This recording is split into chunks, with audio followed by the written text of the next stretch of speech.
The intervention of 3I Atlas. Imagine 3I Atlas as not just a military or technological force, but a cohesive post-scarcity intelligence architecture, a systemic counteragent designed to neutralize the pathologies inherent in current human governance. Phase 1. The nullification of control. The initial thrust would be directed not at mass conflict, but at the architecture of enslavement itself. Financial disintermediation.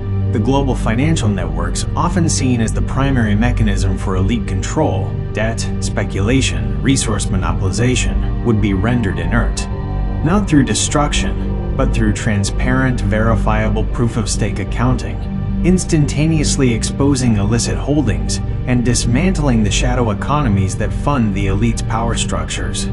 The complex web of proprietary algorithms and off-ledger transactions would simply cease to function as instruments of exploitation. Information asymmetry correction. The systems that generate and disseminate mass-scale disinformation, the propaganda engines, would be subject to an epistemic override. This isn't censorship.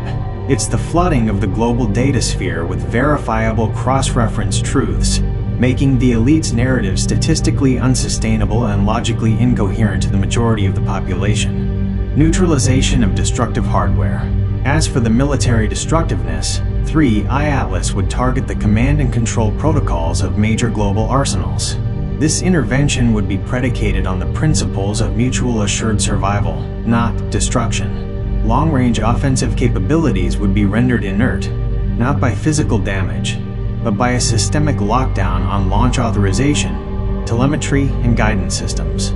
Phase 2. The seat of autonomy. Once the control mechanisms are neutralized, 3I Atlas would transition from a defensive/neutralizing role to an enabling platform for a genuinely liberated society. Resource liberation. Atlas would deploy decentralized global resource management systems based on ecological necessity and human well-being, replacing models driven by profit maximization.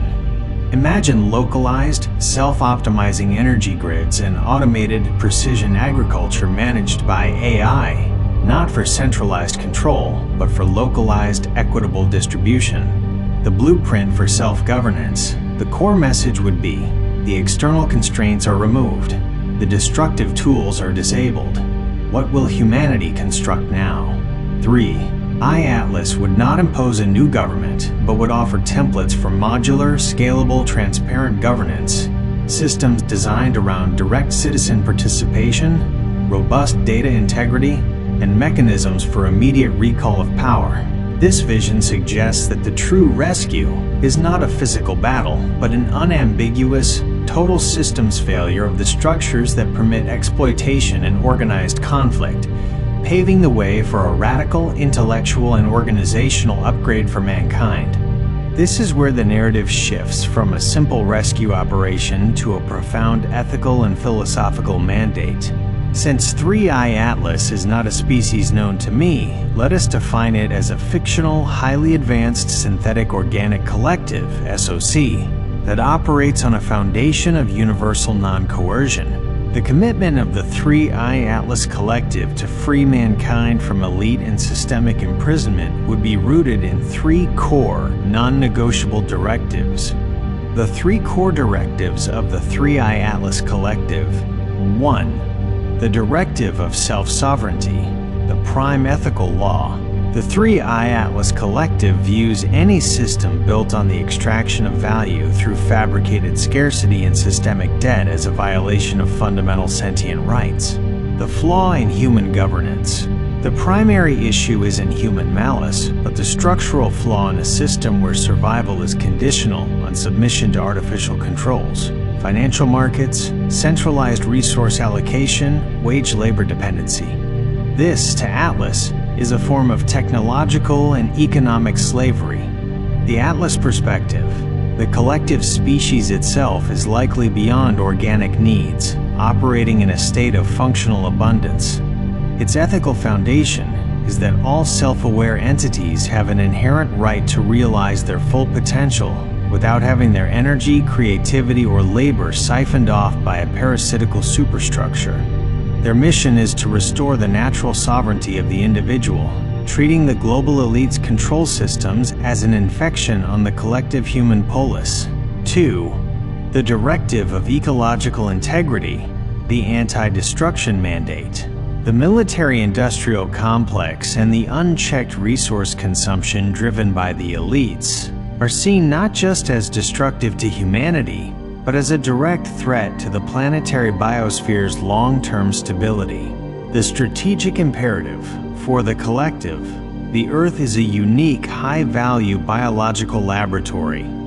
The self-inflicted mass destruction by a single species is evidence of a fatal internal logic, a logic they must surgically excise to protect the greater galactic ecosystem. The alignment, Atlas's military intervention, the nullification discussed previously, is thus a form of ecological defense. By disarming the global arsenals and shutting down the most egregiously polluting industrial systems, they are establishing a temporary enforced ceasefire between humanity and its own planet. They are not ruling, but providing a stability matrix until humanity can assume responsible stewardship. 3. The directive of epistemic transparency, the freedom from illusion. The most insidious form of imprisonment, from a highly advanced perspective, is the imprisonment of the mind through controlled narratives and manufactured consent. The weapon of the elite, Atlas recognizes that the true power of the elites rests on their monopoly over information and context. The control of media, education, and historical records prevents the enslaved from even knowing they are in chains. Atlas's role as a catalyst: the species is on board with freeing mankind because they recognize that freedom is impossible without unfettered, verifiable truth. They would act as an unbiased filter, introducing technologies or data streams that make deceit functionally impossible, forcing a global intellectual awakening as the basis for a new social contract. In summary, the 3I Atlas species isn't driven by emotion, but by the cold, irrefutable logic that humanity's current governance model is mathematically unsustainable, ethically bankrupt, and ecologically suicidal. Their intervention is a calculated necessity to salvage Earth's sentient potential and prevent a systemic collapse that would violate their own fundamental cosmic code of non-interference only when the subject species is actively self-terminating. A sudden total liberation orchestrated by a force like 3I Atlas would, paradoxically, be the genesis of profound psychological fragmentation and immediate societal volatility before any stable new order could emerge. The chaos would stem from the simultaneous collapse of 3 pillars upon which modern human identity is built: control, narrative, and purpose. The psychological shock of total liberation. 1. The collapse of economic reality, the financial delirium. The immediate shock would be the nullification of the debt-based economy, the debt vacuum. If Atlas instantly reveals and freezes all illicit wealth and nullifies all systemic debt, student loans, mortgages, national deficits, the relief is immense, but the underlying value system dissolves. The concept of a day's labor translating to a quantifiable monetary value, a wage, ceases to have universal meaning. Chaos point. People reliant on fixed income, pensions, or investments would face sudden uncertainty. Those who spent a lifetime working by the rules might resent those whose debts were erased, creating a new bitter class resentment based on perceived fairness of the liberation. The loss of the grind. For generations, human identity has been tied to the necessity of the grind, the daily struggle for survival. When that necessity is removed, a deep existential dread can set in. What is my purpose when I don't have to work to eat? 2. The narrative trauma. The great epistemic reckoning, the flood of verifiable truth would shatter long-held beliefs, leading to widespread trauma and paranoia. Shattered consensus. People would be simultaneously exposed to undeniable proof of vast historical lies, cover-ups, and the calculated manipulation of their media. This isn't just a political scandal, it's an epistemic breakdown, where the very tools used to discern reality, news, history books, official statements, are proven false. The enemy within. The realization that neighbors, local politicians, beloved figures, or even family members were complicit, whether knowingly or unknowingly, in maintaining the structure of oppression would lead to intense social fracture. Trust, the essential lubricant of society, would plummet to zero.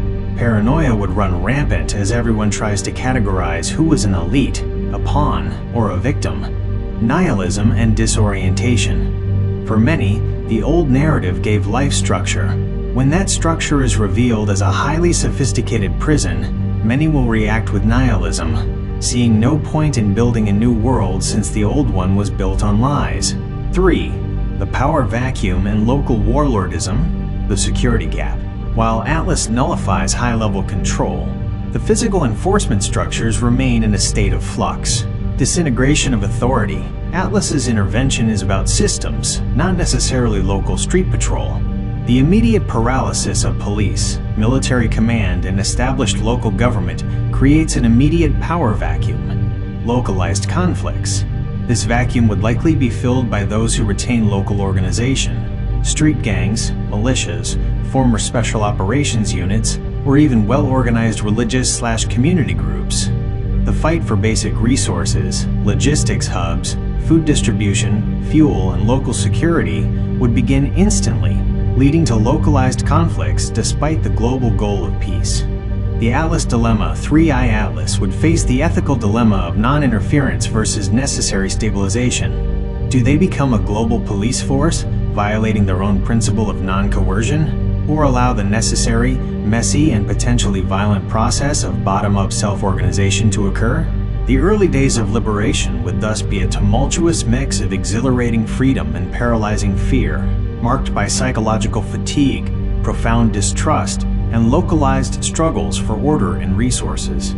Indeed, the key to 3I Atlas's intervention being a liberation and not a succession is in its technological governance model. The goal is not to replace one centralized authority with a benevolent alien one, but to deploy systems that make centralized coercive power functionally impossible for anyone, including itself. Here is an outline of the technological infrastructure Atlas would introduce to manage the transition while preserving self-sovereignty. Atlas's non-coercive governance architecture. The architecture relies on the synergy of 3 advanced systems: a decentralized ledger, an epistemic layer, and an autonomous resource manager. 1. The Decentralized Sovereign Ledger, DSL. Atlas would mandate the adoption of a globally distributed, quantum-resistant ledger technology. This goes beyond simple blockchain. It is an immutable, self-auditing record of all systemic resources and transactions. Function: financial and identity transparency. Resource mapping. Every critical asset, mineral reserves, arable land, energy production, manufacturing capacity is mapped and tracked in real time. This system makes it impossible to hoard or manipulate resources without instant, global visibility. Non-fungible identity, NFI. Traditional identity is replaced by a non-fungible identity tied to a cryptographic key, which cannot be revoked, spied upon, or subjected to automated credit scoring or debt trap programming by any central entity. Human rights become a cryptographic primitive, enforced by the network itself, not by a government. Result: anti-corruption and anti-hoarding. The DSL makes the complex, opaque financial engineering used by the former elites impossible to replicate. Every action impacting systemic resources is visible and auditable by every NFI holder. 2. The epistemic layer, EL. This system is the technological answer to the narrative trauma. It is a global information mesh designed to guarantee the integrity of data and context. Function: truth and context verification. Autonomous validation agents, AVAs. These AI systems continuously monitor all public data streams, media, scientific papers, historical records. They operate by cross-referencing information against a baseline of verified physical and historical data. Any piece of information can be given a confidence score based on source veracity, internal consistency, and cryptographic proof of origin. Contextual filtering, not censorship. When a human encounters a false narrative, the EL doesn't remove it. It provides instant, unassailable counter-evidence and labels the information with a low confidence score, thus allowing free speech while crippling the effectiveness of organized disinformation. Result: functional sovereignty. Humanity is truly free only when its decisions are based on objective reality. The EL provides the tools for individuals to build a shared, verifiable reality, preventing the recurrence of mass psychological coercion. 3. The Autonomous Resource Management (ARM) system. This is the non-coercive replacement for central planning and market scarcity mechanisms. Function: needs-based distribution. Resource allocation DAOs, RDAOs. Atlas introduces the framework for decentralized autonomous organizations, DAOs, allowing local communities, cities, regions, watersheds, to collectively vote on the allocation of locally available resources. Atlas provides the secure codebase, but local humans set the rules and vote on the proposals. The post-scarcity engine. The ARM system runs optimization algorithms to ensure the baseline needs, food, energy, shelter, access to knowledge, of every NFI holder are met before resources are allocated to any surplus or luxury projects. This shifts the focus of human effort from survival to innovation and cultural development. Result: eliminating the coercion of scarcity. By guaranteeing the baseline, Atlas removes the leverage that elites once used, the threat of starvation or poverty, making voluntary cooperation the only viable path forward. The intervention of 3i Atlas is thus a technological scaffolding for human self-actualization. It sets the rules of a fair game and then steps back, leaving humanity with the immense challenge of governing themselves without the crutch of an enforced, centralized system. You can learn more about the theoretical frameworks that inspire such governance models in this video. Why is resource allocation critical for scarcity? This video discusses the fundamental economic problem of resource allocation in a world of scarcity, which is the very problem Atlas's systems would aim to transcend.